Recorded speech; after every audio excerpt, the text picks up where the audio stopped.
La red Goiproden está presentando una investigación que hemos realizado sobre la situación de la violencia hacia la niñez, la adolescencia y la juventud en el país, especialmente en las ciudades de Tegucigalpa y San Pedro Sula. Hemos tratado de hacer una valoración en función de las estrategias que el Consejo de Defensa y Seguridad en Honduras ha venido implementando para reducir los niveles de violencia en Honduras, la aprobación de diferentes políticas públicas desde el Estado de Honduras versus la implementación de las mismas, versus la focalización de inversión, versus la obligatoriedad política del gobierno de Honduras para garantizar la protección integral de la niñez y la juventud en el país. Nosotros hemos concluido que a pesar de contar con una política pública, los resultados que hemos tenido hasta el momento no son los esperados, no son los satisfactorios, porque seguimos viendo que hacia la niñez, la adolescencia y la juventud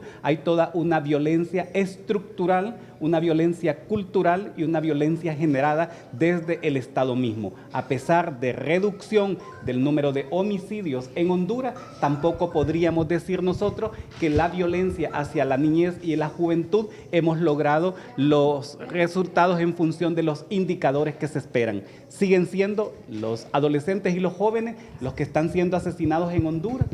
Siguen siendo los adolescentes y los jóvenes quienes están huyendo del país, no solo por la violencia que generan las maras y las pandillas, no solo por reunificarse con su familia, sino porque no han logrado la satisfacción de sus necesidades básicas para vivir con dignidad. Más de 1 millón de niñas y niños entre los 5 y los 17 años están fuera del sistema educativo nacional. Más de 500,000 están trabajando, pudiendo estar en las escuelas.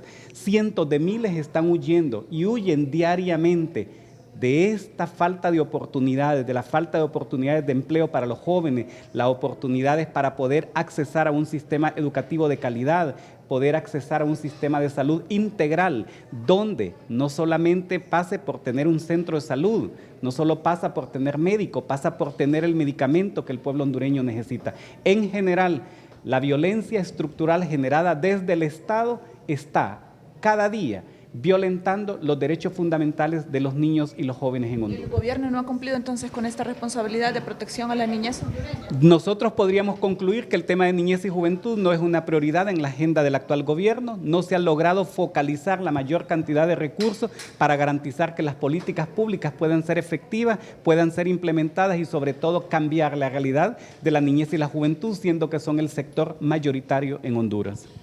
Es realmente como un análisis de coyuntura en la que estamos ahorita, que tiene mucha razón y mucha realidad, porque ellos explicaron la diferencia de cómo se mira desde la perspectiva del gobierno y las políticas públicas y en papel a la realidad que viven los jóvenes al día a día. La realidad, o sea, puntualmente, lo más crítico, lo que están viviendo los jóvenes en este momento en el país. Pues la deserción escolar es un punto grave y la otra es la falta de empleo, porque hay una gran diferencia. El joven tiende a emigrar.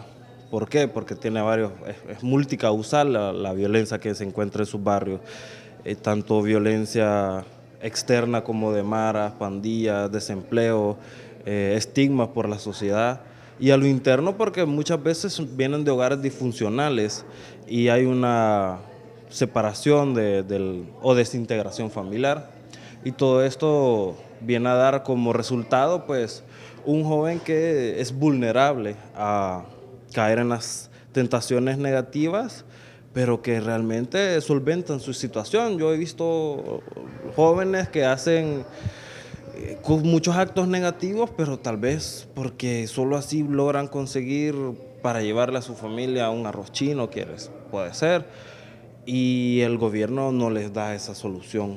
Y desde su óptica, desde su experiencia trabajando en este contexto de jóvenes y de niñez, en este contexto de violencia, ¿cuáles serían las soluciones? ¿Qué se le puede pedir al gobierno? En primera, cambiar su lógica. En vez de ser preventiva, tiene una lógica represora, y vemos cómo a diario se gastan miles en bombas lacrimógenas en vez de simplemente sentarse con los jóvenes y cambiar esta realidad. Aparte de invertir más en armas, podría invertir mucho más en educación y en salud y fortalecer muchas políticas públicas que en papel son bien bonitas, pero en la realidad encontramos con un choque de las personas que están en estas instituciones que dicen no hay presupuesto para esto. Nosotros no podemos saltar la jerarquía y lamentablemente estos son los resultados. Una sociedad en un caos, una juventud a la deriva, con incertidumbre y un camino muy difícil. Se lo digo por experiencia, un camino para un joven muy difícil porque el poder adquisitivo ha cambiado, ya no existe esa camaradería o solidaridad entre las personas. ¿Por qué? Porque el tejido social ha sido muy dañado y en parte somos un país que está bajo el bono demográfico y en vez de aprovechar esas circunstancias vemos todo lo contrario.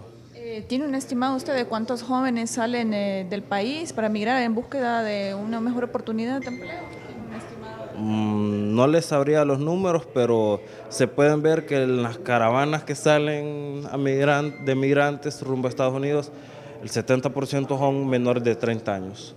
Y se han visto casos en que niños llevan sus hijos, o sea, niños con niños, niñas con niños, y pues es terrible porque al final, pues en vez de ser un problema, el gobierno debería ver a los jóvenes como la solución de ese problema.